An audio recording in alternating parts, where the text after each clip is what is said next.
Gate drive আইসোলেশনের দুটো circuit নিয়ে আমরা ডিসকাস করব। গেট ড্রাইভ আইসোলেশন কেন প্রয়োজন সে প্রসঙ্গে আগে আসা যাক। যেটা দেখা যায় সেটা হচ্ছে আমরা পাওয়ার সার্কিটে যখন পাওয়ার কন্ট্রোল করি লোডে, যে ভোল্টেজ বা কারেন্ট আমরা ডিল করি সেটা যথেষ্ট হাই লেভেলের হয়। যেমন আমরা দেখতে পাচ্ছি যে এখানে বলা হচ্ছে যে ভোল্টেজটা ইউজুয়ালি গ্রেটার দেন 100 ভোল্ট, এবং সাপ্লাই ভোল্টেজের কথা যদি আমরা চিন্তা করি, সাপ্লাই ভোল্টেজ কিন্তু 220 ভোল্ট হয়। আর আমরা যদি চিন্তা করি যে যেখান থেকে আমরা গেট পাসটা প্রডিউস করি, সেই পাসগুলো ম্যাক্সিমাম ক্ষেত্রেই লজিক সার্কিট থেকে প্রডিউস করা হয়, লজিক সার্কিট ব্যবহার করে প্রডিউস করা হয়। এবং লজিক সার্কিটগুলো বা গেট সার্কিটগুলো সাধারণত একটা লো ভোল্টেজ ডিল করে, তাদের বায়াসিং ভোল্টেজটা অনেক কম হয়, 5 ভোল্ট থেকে 30 ভোল্ট পর্যন্ত হয়। তো এই ক্ষেত্রে যেহেতু দুটো ডিফারেন্ট ভোল্টেজ লেভেল নিয়ে আমরা কাজ করতে যাচ্ছি, সেই কারণে আইসোলেশনের একটা প্রয়োজন চলে আসে, যে আমাদের গেট সার্কিট থেকে পাওয়ার সার্কিট থেকে আইসোলেট করতে হয়। তো আইসোলেশনের আরো ডিটেইল ডিসকাশনস আমরা ল্যাব ক্লাসেও পেয়েছি, যেখানে আমরা কিছু অপ্টোকাপলার ইউজ করছি, এবং অপ্টোকাপলার ইউজের মাধ্যমে দেখানো হচ্ছে যে গ্রাউন্ডটা এবং ডিসি সার্কিটের যে বায়াসিংটা, সেই বায়াসিং গুলো ভিন্ন হতে হয় পাওয়ার সার্কিট থেকে। তো সেই ডিসকাশনটা ল্যাবে আশা করি হয়ে গেছে, কাজে ওখান থেকেও আমরা নলেজটা নিয়ে নিব। প্লাস আমরা এখান থেকেও কিছু জিনিস দেখতে যাচ্ছি যে আইসোলেশন সার্কিট হিসেবে আমরা কি কি ধরনের সার্কিট ব্যবহার করতে পারি। তো ল্যাবে যেমন আমরা ইউজ করে আসছি অপ্টোকাপলার, এখানেও আমরা অপ্টোকাপলারের ব্যবহারটা দেখবো আরেকবার। এবং এর পাশাপাশি আরেকটা যেটা ইউজ করতে পারি সেটা হচ্ছে গ্যালভানিক আইসোলেশন, এবং গ্যালভানিক আইসোলেশনের জন্য আমরা পালস ট্রান্সফর্মার ব্যবহার করতে পারি। কাজেই আইসোলেশন পারপাজে আমরা দু ধরনের সার্কিট দেখব, একটা হচ্ছে অপ্টোকাপলার আর একটা হচ্ছে পালস ট্রান্সফর্মার। একদম প্রথম ডিসকাশন শুরু করা যাক অপ্টোকাপলার দিয়ে।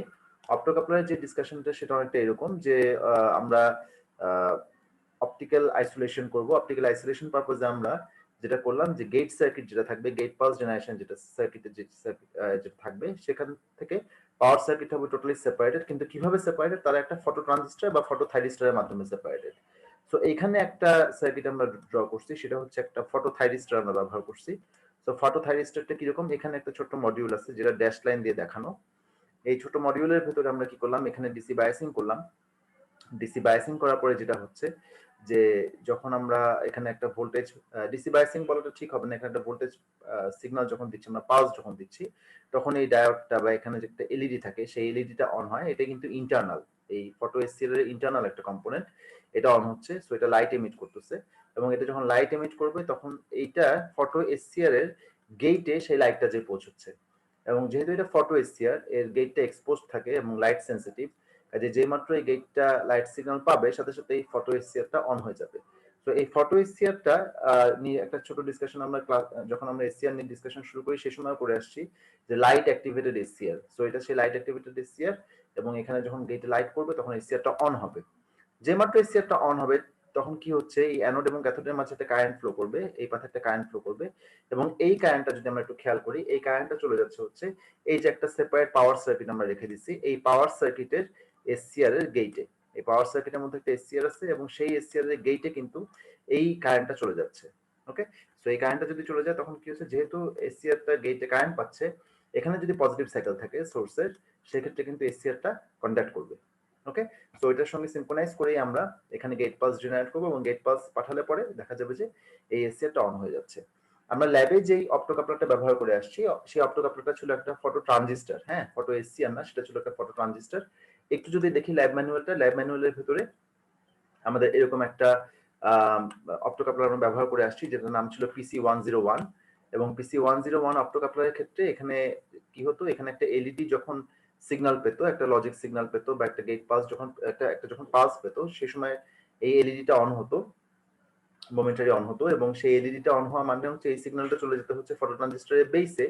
যেহেতু এটা ফটো ট্রানজিস্টর এবং বেস যেহেতু সিগন্যাল পাচ্ছে, সে কারণে ফটো ট্রানজিস্টরটা অন হয়ে যেত। তার মানে এর ভিতর দিয়ে কালেক্টর এমিটার কারেন্ট ফ্লো করতো, এবং কালেক্টর এমিটার কারেন্ট ফ্লো করা মানে হচ্ছে এই যে 3.9 কিলো ওহমের যে রেজিস্ট্যান্সটা, তার একপাশ আমরা একটা ভোল্টেজ ড্রপ পাবো অল্প সময়ের জন্য। সো ওই যে ভোল্টেজ ড্রপ যেটা পাচ্ছি, ওটাই পালস হিসেবে কাজ করবে, পরবর্তী এসসিআর এর গেট পালস হিসেবে সে কাজ করবে। তো এখানে সেটাই দেখানো হচ্ছিল যে আমরা যখন ওই গেট পালসটা নিয়ে কাজ করতে চাই, এই যে 3.9 কিলো ওহমের যেই রেজিস্ট্যান্স আমরা ব্যবহার করি এখানে, তার একপাশে যে ভোল্টেজ ড্রপটা পাই মোমেন্টারি, সেটাই পালস হিসেবে কাজ করে, এবং সেটা হচ্ছে এই পাওয়ার সার্কিটের এসসিআর এর গেটে সেটা চলে যায়। ওকে, আর কানেকশন কমপ্লিট করার জন্য যেটা করতে হয় যে গেটে আমরা যেহেতু আপার টার্মিনালটা কানেক্ট করলাম, সো ক্যাথোডটা হবে তার তুলনায় নেগেটিভ, সো ক্যাথোডটা আমরা গ্রাউন্ড করে দিলাম।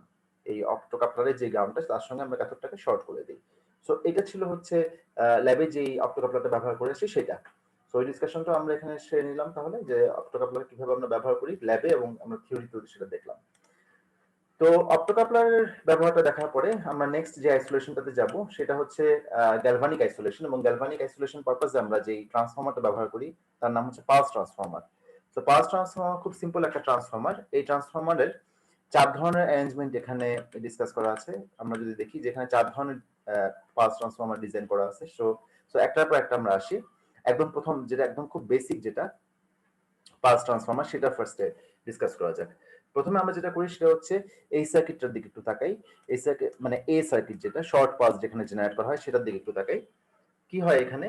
এখানে আমরা গেট পাস জেনারেট করার প্রয়োজনে আমরা গেট পাসটা কোথায় দিব? গেট পাসটা আমরা জেনারেট করব ঠিক এই জায়গাটাতে। আমরা যদি একটু খেয়াল করি এখানে যেখানে জি এবং কে দেখা যাচ্ছে, তার মানে এটা কার জি এবং কার কে? এটা হচ্ছে যে পাওয়ার এসসিআর এর কথা বলা হচ্ছে সেই পাওয়ার এসসিআর এর গেটে চলে যাবে এই টার্মিনালটা, এবং সেই পাওয়ার এসসিআর এর ক্যাথোডে চলে যাবে হচ্ছে এই টার্মিনালটা।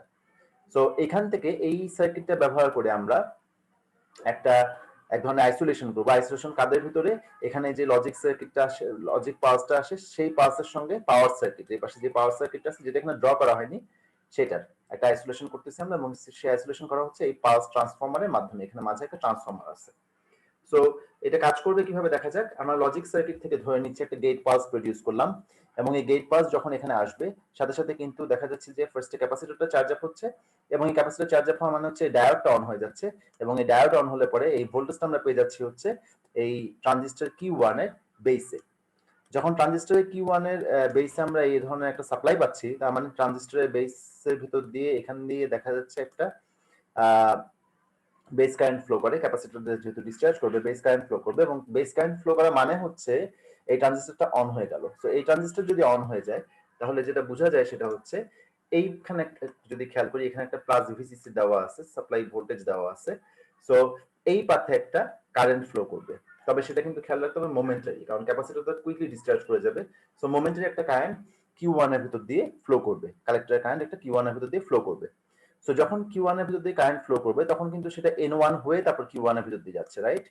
সো যেহেতু N1 এর ভিতর দিয়ে যাচ্ছে, প্রাইমারি যেহেতু কারেন্ট পাচ্ছে, সো প্রাইমারি কারেন্ট পেলে পরে সেকেন্ডারিতেও একটা কারেন্ট ফ্লো করবে, এবং কারেন্টটা ফ্লো করবে হচ্ছে এই ডিরেকশনে।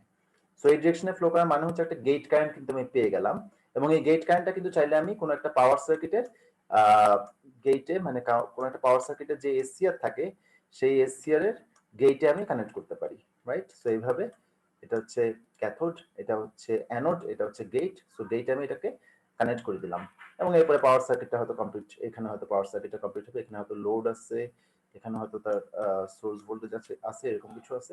সো এটা হচ্ছে তার rest of the power circuit, যেটা এখানে ড্র করা ছিল না। তো এখন যখন গেটে যখন আমি কারেন্টটা ফ্লো করালাম সেটা কিন্তু মোমেন্টারি কারেন্ট ছিল। কিছু সময় পরেই যেহেতু ক্যাপাসিটর C1টা পুরোপুরি ডিসচার্জ করে যাবে, তখন কি হবে? এই ট্রানজিস্টরটা কিন্তু অফ হয়ে যাবে, কারণ তখন কোনো বেস কারেন্ট পাবে না। সো ট্রানজিস্টর যখন অফ হয়ে যায় তখন কিন্তু আর এর ভিতর দিয়ে কোনো কারেন্ট ফ্লো করে না। যেহেতু কারেন্ট ফ্লো করে না, ট্রানজিস্টর অফ হয়ে গেছে, মুশকিল হচ্ছে যে এই পাথে কিন্তু চট করে কারেন্ট ফ্লো অফ হতে পারে না। হ্যাঁ, কারণ এটা কিন্তু একটা ইন্ডাক্টর, একটা কয়েল। সো এর মধ্যে দিয়ে চট করে কারেন্ট অফ হতে পারে না। কিছু সময় যদি কারেন্ট ফ্লো করবে, যদিও বা Q1 অফ হয়ে গেছে, Q1 এর ভিতর দিয়ে কোনো কারেন্ট যাবে না, বাট এই লুপের ভিতরে যদি আমি দেখি এই লুপের ভিতরে কিন্তু কিছু সময় কারেন্ট ফ্লো করবে, এবং এই কারেন্টটা অ্যালাউ করার জন্যই আমি এখানে একটা ডায়োড যোগ করে রাখছি, যেটা ফ্রি হুইলিং ডায়োড বলি আমরা, ডিএম, সেটা যোগ করে রাখা হচ্ছে কিছু সময়ের জন্য যেন এখানে কারেন্ট ফ্লো করে। যেহেতু এখানে কিছু সময়ের জন্য কারেন্ট ফ্লো করে, দেখা যাবে এখানে একটা নেগেটিভ কারেন্টের পোর্শন বা ভোল্টেজের পোর্শন চলে আসছে, যেটা আমরা এখানে দেখতে পাচ্ছি। তো এটা খুবই অল্প সময়ের জন্য। তো যতক্ষণ এনার্জি ডিস্ট্রিবিউশন না হচ্ছে ততক্ষণ এটা ফ্লো করবে, এরপর এটা বন্ধ হয়ে যাবে। তো এখানে যে বিষয়টা ইম্পর্টেন্ট সেটা হচ্ছে কারেন্টের যে বা গেটের যে পাসটা তৈরি হচ্ছে এই পাসটা কিন্তু খুবই শর্ট। হ্যাঁ, তো অনেক সময় যেটা প্রয়োজন হয় যে আমাদের এত শর্ট পালসে কাজ হবে না, আমাদের একটু লঙ্গার পালস প্রয়োজন হবে। তো একটু লঙ্গার গেট পালসের প্রয়োজনে আমরা কি করলাম, এই সার্কিটে কিছুটা মডিফিকেশন আনলাম। সো এই যে সার্কিটটা ছিল এর সঙ্গে কি করলাম, আমরা এখানে একটা ক্যাপাসিটর যোগ করে দিলাম, এই জায়গাতে একটা ক্যাপাসিটর যোগ করে দিলাম। যখন আমি এখানে একটা ক্যাপাসিটর যোগ করে দিব তখন সার্কিটের চেহারা দাঁড়াবে কিন্তু এরকম, এবং ক্যাপাসিটর যোগ করে দিলে কি হবে, যখন ট্রানজিস্টর Q1 অন হবে তখন কিন্তু কারেন্ট এর মানে মধ্যে আবারও ফ্লো করবে, বাট এবার সেটা ক্যাপাসিটর হয়ে যাবে, এবং যেহেতু ক্যাপাসিটর হয়ে যাচ্ছে ক্যাপাসিটরকে চার্জিং এর জন্য একটা সময় লেগে যাচ্ছে। সো এখানে যদি চার্জিং এর জন্য কিছুটা বাড়তি সময় লাগে তার মানে হচ্ছে বেশি সময় ধরে এখানে চার্জিং কারেন্ট ফ্লো করবে, এবং বেশি সময় ধরে চার্জিং কারেন্ট ফ্লো করা মানে হচ্ছে এইখানেও যে পজিটিভ পোর্শনটা আমরা পাবো, সেই পজিটিভ পোর্শনের কারেন্টটা কিন্তু কিছুটা বেশি সময়ের জন্য এর ভিতর দিয়ে ফ্লো করবে। যেহেতু এখানে চার্জিং কারেন্টের ডিউরেশনটা বেড়ে গেছে, সেই জন্য একটা ক্যাপাসিটর আসছে, চার্জিং এর একটা প্রসঙ্গ চলে আসছে, সেই কারণে কারেন্টের ডিউরেশনটা বেড়ে গেছে, এবং এই ডিউরেশনটা এখানে N2 তেও কিন্তু বেড়ে যাবে। তো আমরা কি করলাম, আমরা পালসটাকে একটু লঙ্গার করলাম, জাস্ট এই ছোট্ট চেঞ্জটা এনে এখানে একটা ক্যাপাসিটর কানেক্ট করে রেজিস্ট্যান্সের সঙ্গে শান্টে।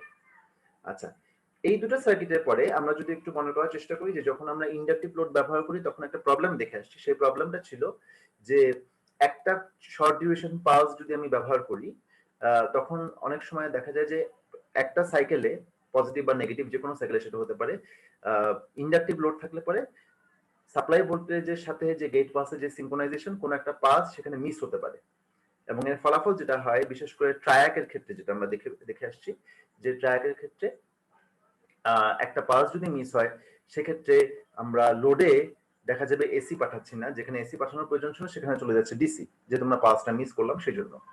তো সে কারণে রিপিটেটিভ পালস দেওয়ার একটা রিকমেন্ডেশন থাকে যেখানে আমরা ইন্ডাকটিভ লোড ব্যবহার করি সেসব ক্ষেত্রে। তো এই রিপিটেটিভ পালস বা পালস ট্রেন যদি আমরা ব্যবহার করতে চাই বা জেনারেট করতে চাই, সেক্ষেত্রে আমরা কি করব? সেটা করার জন্য কি করলাম, আমরা এখানে দু ধরনের সার্কিট ব্যবহার করলাম। একটা হচ্ছে প্রথমে এই সার্কিটটা পালস ট্রেন জেনারেটর, এরকম একটা সার্কিট যেখানে একটা অক্সিলিয়ারি ওয়াইন্ডিং আমরা ব্যবহার করছি। হ্যাঁ, তো আমরা এটা ডিসকাশনে, ডিটেইল ডিসকাশনে যাব না, বেটার হচ্ছে মোর পপুলার যেটা, সেটা হচ্ছে এইটা, আমরা এটার বরং ডিসকাশনে যাই। তো এটার ডিসকাশনে আমি কি দেখতে পাচ্ছি সেটা হচ্ছে যে এখানে একটা অ্যান্ড গেট আমরা ব্যবহার করলাম। অ্যান্ড গেট ব্যবহার করে আমরা অসিলেটর সার্কিট থেকে একটা পাওয়ার স্ট্রেন জেনারেট করবো, যে পাওয়ার স্ট্রেনটা আমরা ইভেন্চুয়ালি আসলে লোডের অ্যাক্রসে যে এসসিআরটা কানেক্টেড সেই এসসিআর এর গেটে পাঠাতে চাচ্ছি। সো অসিলেটর আমাকে একটা আউটপুট দিবে, ডেফিনেটলি একটা পাওয়ার স্ট্রেন সেখানে প্রডিউস করে দিবে। সো সেই পাওয়ার স্ট্রেনটা হয়তো দেখতে এরকম কিছু, ওকে, সেই পাওয়ার স্ট্রেনটা হয়তো দেখতে এরকম কিছু। আচ্ছা, অ্যান্ড গেটের আরেকটা ইনপুট থাকে, সেখানে আমরা কি করবো, এটা হাই করে রাখবো বা লজিক 1 দিয়ে রাখবো। সো ওইখানে হচ্ছে যে ভোল্টেজটা আমরা পাঠাচ্ছি লজিক 1 এ, সেটা সবসময় লজিক 1, সবসময় 1, ওকে। সো 1, এবং এটা যখন 1 হবে, সো দুটো প্রোডাক্ট আসবে এখানে, অ্যান্ড গেটের আউটপুট আসবে 1, আদারওয়াইজ আউটপুট সবসময় 0। সো আউটপুটটা বেসিক্যালি আসলে এরকমই আসবে। আমি যদি এখানে V1 এ লজিক 1 কন্টিনিউয়াস করে রাখি, সেক্ষেত্রে আউটপুটটা এরকম দেখতে পাবো। তো এখন কোশ্চেন আসতে পারে যে আচ্ছা, আমরা এন্ড গেটটা কেন ব্যবহার করলাম? এন্ড গেটটা ব্যবহার করলাম এই জন্য যাতে আমার ফ্যান আউটটা বেশি হয়, কারেন্ট ফ্লোটা বেড়ে যায়। আদারওয়াইজ শুধু অসিলেটর থেকে আমি যদি V2 নিয়ে নিতাম তাহলে তার ফ্যান আউটটা ভালো হতো না। সেই কারণে আমরা এন্ড গেটটা ব্যবহার করলাম। তো এন্ড গেট ব্যবহার করে আমরা শেষ পর্যন্ত কি করব, যখনই আমার এখানে দেখতে পাচ্ছি লজিক 1 আসতেছে, তার মানে হচ্ছে ট্রানজিস্টর Q1 কিন্তু অন হয়ে যাচ্ছে, এবং ট্রানজিস্টর Q1 অন হওয়া মানে হচ্ছে এর ভিতর দিয়ে কারেন্ট ফ্লো করলো। এর ভিতর দিয়ে কারেন্ট ফ্লো করা মানে হচ্ছে আসলে এদিক দিয়ে কারেন্ট ফ্লো করলো, তার মানে আমি একটা গেট পাস পাচ্ছি। এই যে প্রথম গেট পাসটা আমরা এভাবে পেলাম। তারপরে কি হচ্ছে, একটা সময় এখানে লজিক 0 চলে আসে। লজিক 0 চলে আসা মানে হচ্ছে Q1 কিন্তু অফ হয়ে যায়, এবং Q1 অফ হয়ে গেলে কি হবে, এই অপোজিট ডিরেকশন এখানে মানে লুপের ভিতর দিয়ে কারেন্ট ফ্লো করবে, ডিএম এর ভিতর দিয়ে কারেন্ট ফ্লো করবে। সো এখানে আমরা কোনো কারেন্ট পাবো না, বা পেলেও নেগেটিভ ডিরেকশন একটা কারেন্ট পাবো, ওকে। সো এটাকে আমরা গেট ভোল্টেজ হিসেবে ট্রিট করতে পারবো না, গেটে ওই ভোল্টেজ বা পালস দিয়ে কোনো লাভ হবে না। নেক্সট আবার যখন এখানে লজিক 1 আসবে, তখন আবার Q1 অন হবে, এর ভিতর দিয়ে আবার কারেন্ট ফ্লো করবে, এবং ফলাফল হচ্ছে আমরা সেকেন্ড গেট পালসটা পাবো।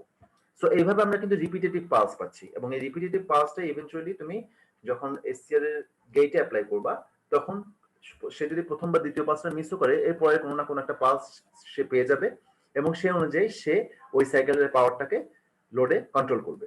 সো এই হচ্ছে আমাদের power strain with timer and logic circuit. তো এই ডিসকাশনগুলো আশা করি ইউজফুল ছিল, এবং আমাদের যদি আর কোনো কোয়েরিজ থাকে আমরা ডেফিনেটলি এটা জেনে নেব হচ্ছে আমাদের লাইভ ক্লাসে। সো এই পুরো ডিসকাশনসটা এখানে সংক্ষেপে দেওয়া আছে। সো কারো যদি কোনো প্রবলেম থাকে জাস্ট আমাকে জানালে হবে, আমরা আবার এটা ফার্দার ডিসকাশনসে যাব। Thank you.